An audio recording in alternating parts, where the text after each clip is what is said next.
The illusion of safety is a luxury the modern world can no longer afford. For decades, the global order has rested on a single, unspoken promise that the technological superiority of the West was an unbreachable wall. We lived in the era of the shield. From the Iron Dome over Israel to the Aegis systems patrolling the Mediterranean and the Pacific, the message was clear. No matter what the rogue states or emerging powers launched, the West possessed the digital eyes and the kinetic teeth to tear it from the sky. That era ended this morning. With the unveiling of the Iranian hypersonic missile, we have crossed a technological Rubicon. This is not merely an upgrade to an existing arsenal.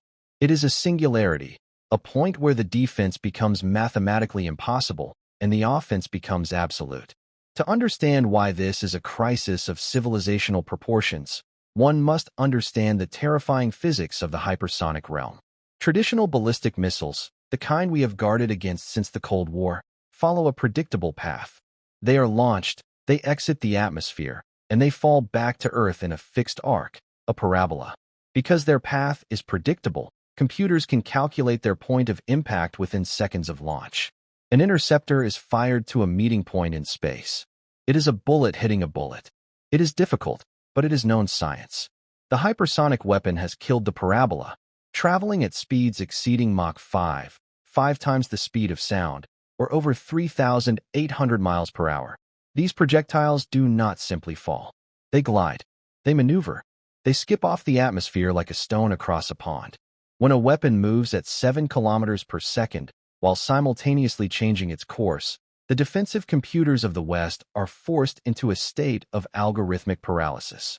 There is no meeting point to calculate because the target is constantly redefining its destination. By the time a radar system confirms the track, the weapon has already shifted. By the time an interceptor is launched, the target is no longer there. We are witnessing the birth of a ghost in the machine, a weapon that moves faster than the speed of thought. Consider the geography of the Middle East. The distance between Western Iranian launch sites and the heart of Tel Aviv is approximately 1,000 miles. A standard drone takes hours to cover this distance. A cruise missile takes over an hour. A ballistic missile takes perhaps 12 minutes. An Iranian hypersonic missile can bridge that gap in under 7 minutes. In those 400 seconds, a nation's entire command structure must detect the launch, verify the threat, alert the civilian population, and attempt a counter-response. It is a window of time so narrow that human decision-making becomes the weakest link. In this new reality, the red phone is useless. Diplomacy requires minutes, hours, days. Hypersonic warfare grants you only seconds. The strategic consequence is total. The multi-billion-dollar investment in the integrated air and missile defense systems, the pride of American and Israeli engineering, has been rendered obsolete overnight. The Patriot batteries, the THAAD systems, and even the sophisticated Arrow 3 are designed for a world that no longer exists. They are shields of wood facing a needle of fire. But the nightmare goes deeper than mere speed. At Mach 5 and above, the air in front of the missile becomes so compressed and heated that it turns into plasma. This creates a shroud of ionized gas around the vehicle. This plasma shield does more than just protect the missile from the friction of the atmosphere. It absorbs radio waves. For the radar operators in the Pentagon or the command bunkers in the Negev Desert, the missile effectively disappears. It becomes a stealth object not through geometry, but through raw physics. It is a black hole moving at several miles per second. This is the end of invulnerability. The psychological impact on a population that has grown used to the Iron Dome intercepting 90% of threats cannot be overstated.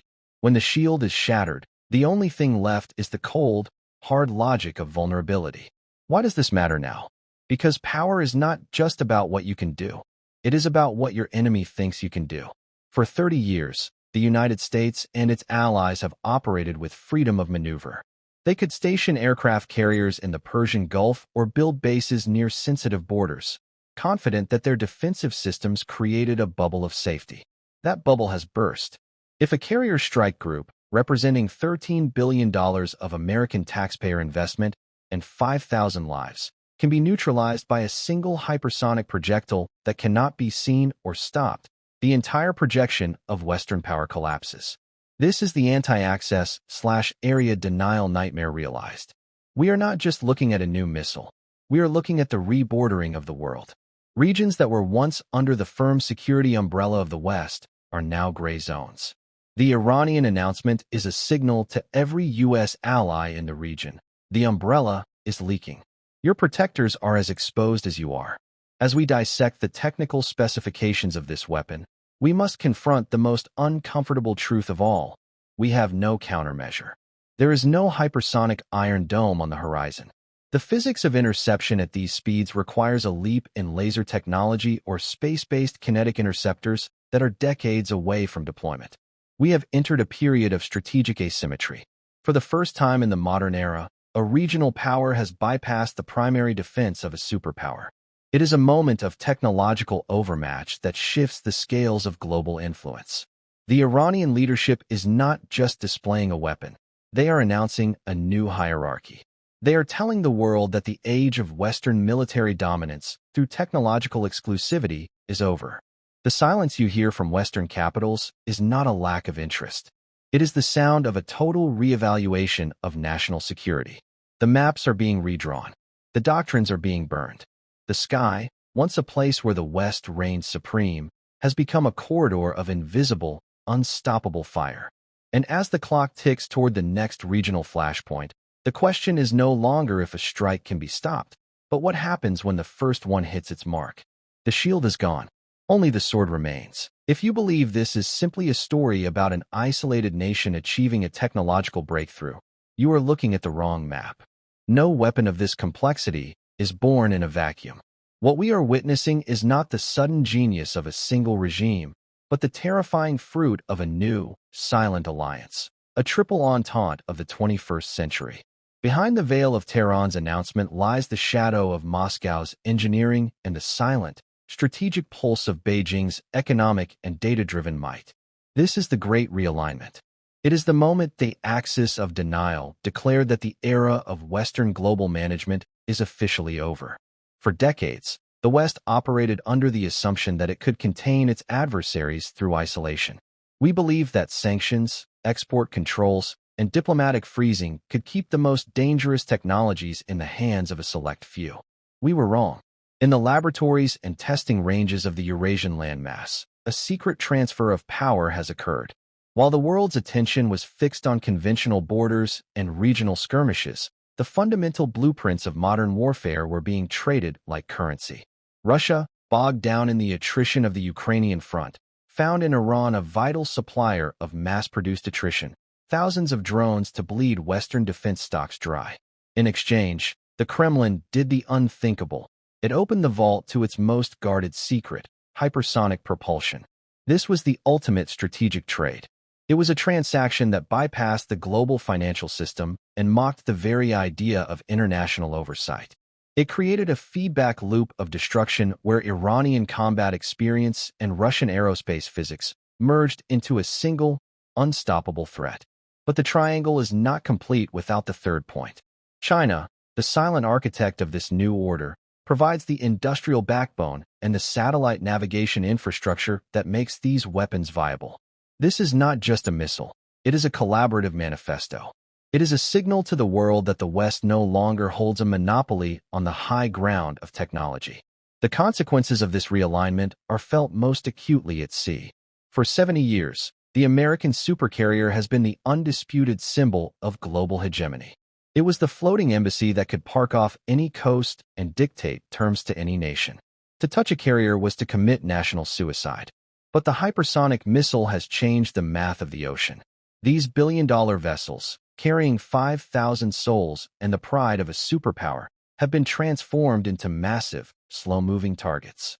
In the naval academies of the West, the term is A2/AD, anti-access and area denial.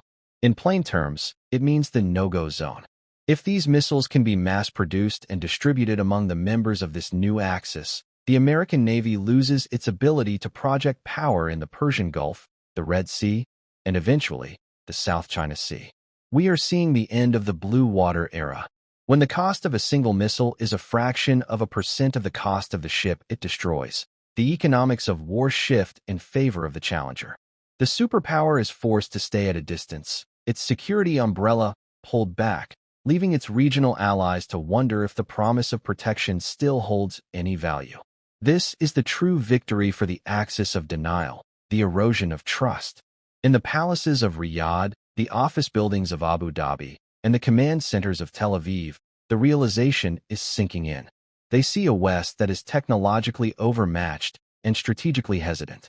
They see a Russia and a China that are willing to trade the most advanced weapons in human history to shift the balance of power. This has triggered a silent, desperate scramble. Nations that were once bedrock allies of the United States are now opening back channels to Tehran and Moscow. They are diversifying their bets. They are preparing for a world where the American shield is no longer a guarantee of survival. How did the most sophisticated intelligence apparatus in history miss this? We spent trillions on satellites, signals intelligence, and cyber surveillance. Yet, we failed to see the speed at which this dark exchange was happening. We fell victim to our own arrogance, believing that hypersonic flight was a tomorrow problem, a technology that was still a decade away from being weaponized by anyone other than ourselves. We watched the shipments, we tracked the scientists, and we monitored the test sites, but we failed to connect the dots of a globalized resistance to Western order. We were looking for a traditional arms race, but we were caught in a systemic revolution. This intelligence failure is not just about missing a missile launch. It is about missing the birth of a new world. We are no longer living in a unipolar world where one set of rules applies to everyone. We are living in a fractured reality where power is defined by the ability to say no to the superpower. This is why the Iranian hypersonic missile is so significant. It is the physical manifestation of that no. It is a weapon designed specifically to negate the advantages of the Western way of war. It ignores stealth, it bypasses defense, and it arrives with such speed that the political leadership in Washington is left with no options other than total retreat or total escalation. The geopolitical landscape has been tilted. The axis of denial has successfully created a corridor of influence that stretches from the borders of Eastern Europe through the heart of the Middle East to the shores of the Pacific. Within this corridor, the old rules of engagement are dead. The threat of sanctions feels hollow when the nations involved have already built an internal economy of war. The threat of military intervention feels suicidal when the entry price is the loss of a carrier strike group. We are witnessing the slow-motion collapse of the post-1945 order. The institutions that were designed to prevent this kind of escalation, the UN Security Council, the arms control treaties, the diplomatic norms, are being bypassed. They are relics of a time when the West held the keys to the future. Today, the keys have been duplicated. The secret is out. Power has been decentralized and weaponized in the most volatile regions on Earth. As the dust settles on this latest announcement, the psychological shift is irreversible. The world has seen that the giant is not only mortal but vulnerable. The technical specs of the missile are terrifying, but the political reality of its existence is far worse. It proves that the Great Realignment is not a theory, it is an accomplished fact. The West is no longer the sole author of history. New writers have taken the stage, and they are writing a script that ends with the dismantling of every pillar of Western security. The question is no longer whether we can prevent this alliance from forming. It has already formed. The question is what the West is willing to sacrifice to stay in a game where the rules have been rewritten against them. The cost of entry has just gone up, and the price of failure has become absolute. We are standing on the edge of a new era of total denial, where the only certainty is that the next move will not be made in Washington, but in the dark, coordinated centers of a world that has decided it no longer needs permission to lead. The terror of the hypersonic age is not found in the fire of the explosion, but in the silence of the clock. We have spent centuries perfecting the art of diplomacy, building a world of buffers, red lines, and cooling-off periods. We created a global architecture designed to give leaders time to think, time to talk, and time to blink. But as the first Iranian hypersonic missile left its launch pad, that entire architecture collapsed. We have entered the era of zero-hour logic, a terrifying landscape where the speed of our weapons has finally outpaced the speed of human reason. To understand the gravity of our current moment, you must look at the window of survival. During the darkest days of the Cold War, a Soviet missile launch from Siberia would take approximately 30 minutes to reach Washington, D.C. In those 30 minutes, a universe of choices existed. There was time for satellite confirmation, time for the Joint Chiefs to convene, and most importantly, time for a president to pick up the phone. It was that 30-minute window that saved the world during the Cuban Missile Crisis and a dozen other near catastrophes. It was the gap between the trigger and the bullet that allowed the world to breathe. That gap is gone. From a silo in Iran to a target in Tel Aviv, or from a Russian battery to a capital in Europe, the flight time is now measured in seconds. 7 minutes. 400 seconds to decide the fate of a civilization. In this compressed reality, the red phone is a relic of a primitive past. There is no time for a call. There is no time for a summit. There is no time to verify if a blip on a radar screen is a world-ending strike or a technical ghost. When the weapon moves at Mach 5, Mach 10, or Mach 15, the luxury of reflection becomes a fatal weakness. This is the architecture of miscalculation. Because no human mind can process, verify, and react to a hypersonic threat in 7 minutes. The major powers are being forced to do the unthinkable. They are handing the keys of war to the machine. We are witnessing the silent migration of command and control from human generals to autonomous algorithms. We are building systems that are programmed to launch on warning, to fire back the instant a threat is detected, because to wait for human confirmation is to accept total destruction.